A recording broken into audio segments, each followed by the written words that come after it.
कि मौलाना वली रहमानी साहब के बोर्ड में जनरल सेक्रेटरी के मनसब पर आने के बाद कुछ पहले से ही बोर्ड का ये जो अप्रोच हमारे सामने आया है,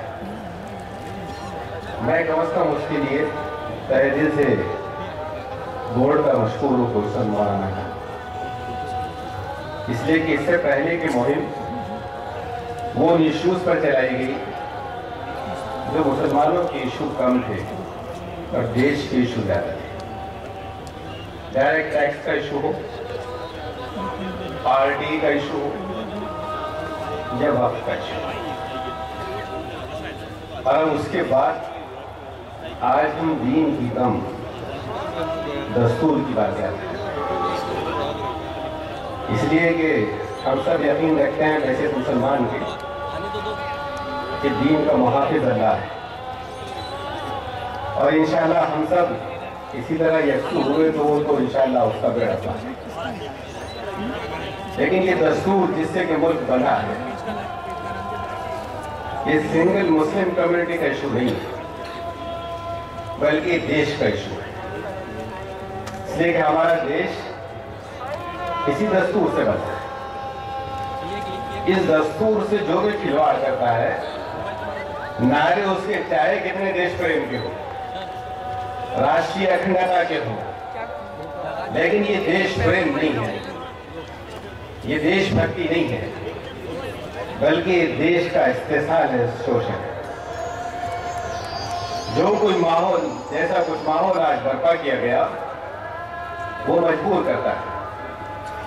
उसने मजबूर किया बोर्ड को कि वो इनिशिएटिव ले, और मैं जिस कंसर्न के साथ बात को रखना चाहता हूं उसका एक्सप्रेस जरूर करूं कि अगर इसी एहसास के साथ जिस तरीके से आज हमारी मिल्लत जमा है, मौलाना की आवाज पर जमा है, अगर ऐसी उस पर जमा हो जाए इश्यूज पर जो हमारे मुल्क के इश्यूज हैं, जो हमारे देश के इश्यूज हैं, तो मेशाम जी जानते हैं कि फिर हम अकलियत में नहीं, फिर हम अकलियत में नहीं है, फिर हम अक्सरियत में।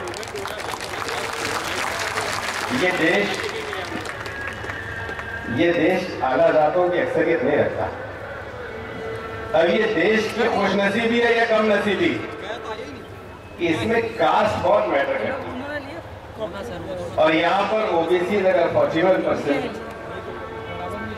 बीसी अगर 20%, माइनॉरिटीज 20%, एसटी अराउंड 8%, तो 85% से ज्यादा हो जाते हैं बैकवर्ड। इसीलिए हमारे वो साथी कह रहे थे कि देश मूल निवासियों का है,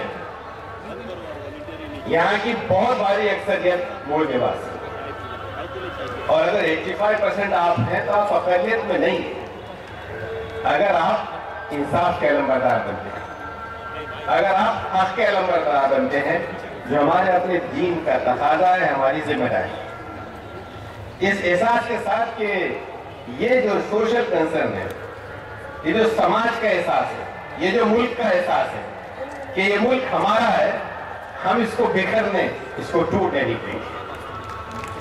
इस हवाले से ये इजलास काबिल मुबारक है, और जो ताकतें इख्तिदार के नशे में चूर जिस तरीके की हरकतें कर रही हैं, जिसका जिक्र अभी आया कि वो आवाज को दबाना चाहते हैं जमहूरियत में, चाहे वो गोविंद पानसरे की बात हो या बेलगी की बात हो, या निखिल को दी गई धमकी हो, या जेएनयू के नाम पर की जाने वाली धांधली हो। सबको मिक्स करो। जेएनयू के बारे में सोराजी कॉलेज सब लोग कह चुके कि नारे लगाना ट्रेडिशन का हामिल नहीं कर रहा है। अगर जेएनयू के स्टूडेंट्स कश्मीर के हवाले से नारे लगाते हैं, जो नारे लगाए हैं, हम उससे कन्विंस नहीं है। हम वो जिंदा मुर्दाबाद की मजम्मत करते हैं, कंडेम करते हैं, लेकिन ये पूछना चाहते हैं बीजेपी से कि जिस कश्मीर के हवाले से नारे लगे थे, वो नारे लगाने वाली पीडीपी भी है। मुफ्ती सईद और महबूबा मुफ्ती की पार्टी पीडीपी भी है।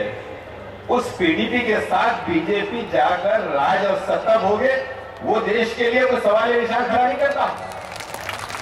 आप तो पीडीपी के साथ जाके सत्ता में रहेंगे, मजे उठेंगे, और यहाँ लोग नारे लगाते हैं तो उनको सेडिशन के टाइम लगाएंगे। हम जो दस्तूर की बात कर रहे हैं, दस्तूर इंटैक्ट उस वक्त रहेगा जब उसके सारे पिलर इंटैक्ट रहेंगे, उससे मुतालिक बुनियादी इदारे इंटैक्ट रहेंगे।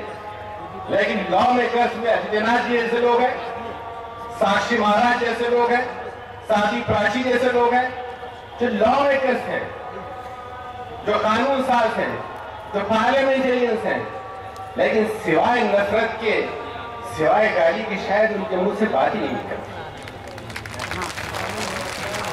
आदित्यनाथ के जलसे में उनका साथी ये कहे कि मुसलमान औरत अगर मर भी जाए तो कब्र से निकाल कर उसको रेप करो। साक्षी महाराज ये कहते हैं कि गाय हमारी माता है, जो उसको काटेगा हम उसको हत्या कर देंगे। कौन सा दस्तूर, कौन सा दस्तूर है? इस भारत में अगर मुख्तलिफ समाज रहते हैं तो सारे समाजों का आदर होगा। हम इसका आदर करते हैं कि अगर हिंदू भाई हमारे गाय की पूजा करते हैं, परिशिश करते हैं, उनके जज्बात को ठेस नहीं पहुंचाएंगे, उनके सामने कुछ नहीं करेंगे। लेकिन जो आजादी जिसको मिली है, अभी जो गवर्नर है अरुणाचल के, उन्होंने एक जानवर को मखसूस कह दिया कि साहब गाय जैसा था, ज्यादती हो रही है, इसलिए आप हुकूमत बर्खास्त कर देंगे।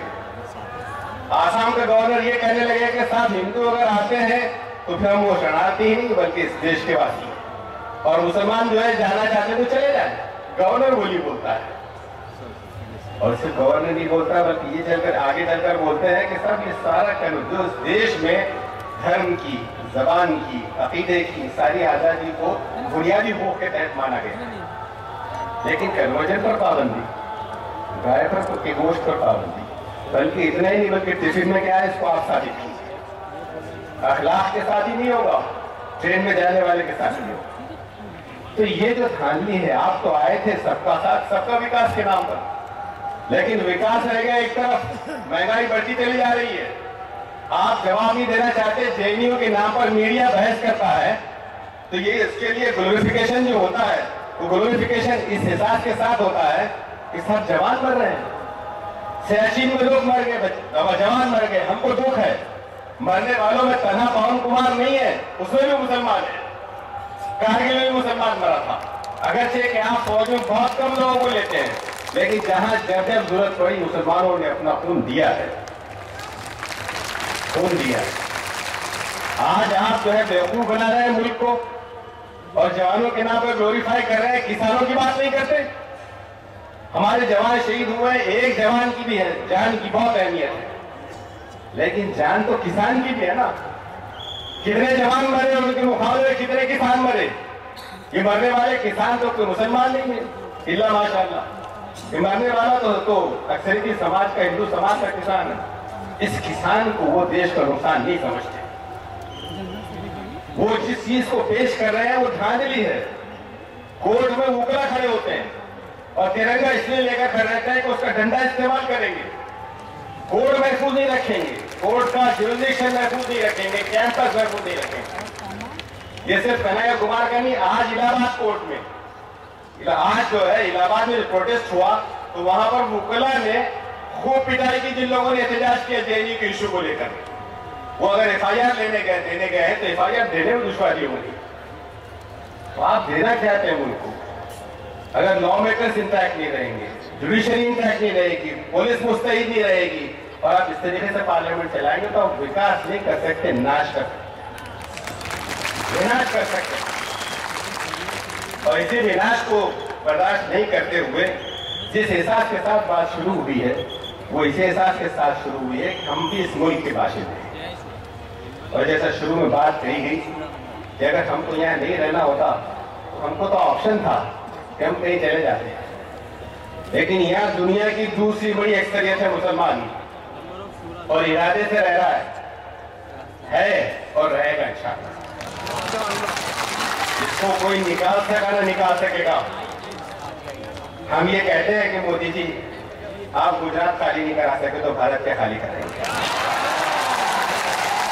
हम यहाँ कल भी थे, आज भी हैं, कल भी रहेंगे, लेकिन जिस एहसास के साथ रहना चाहते हैं वो इसी एहसास के साथ रहना चाहते हैं। मैं अपने भाइयों से ये रिक्वेस्ट करते हुए अपनी जगह लूंगा कि हम अपने दीन को अगर समझें तो जितना फसाद है इस फसाद के खात्मे की जिम्मेदारी हम पर आए और हम पर आयद होती है, तो हमने कभी अक़लियत होने के एहसास को अपने आसपास फटकने नहीं किया। जैसा कहा गया कि 313,000 की परवाह नहीं करते। इस हमारी तारीख है कि अगर तारिक उंदरुस जाता है तो 12,000 की फौज के साथ जाता है। 1 लाख से मुकाबला होता है, दोपहर में कश्तियां जलाता है और शाम में डलोडो के महल में रहता है और स्पेन पर सदियों।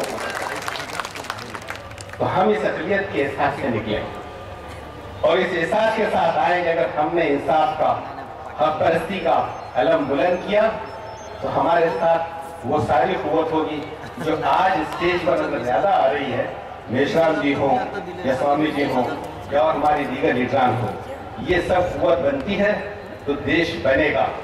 और वो क्या विकास करेंगे, हम अपना विकास खुद करेंगे और बताएंगे कि देश कैसे विकसित होता है।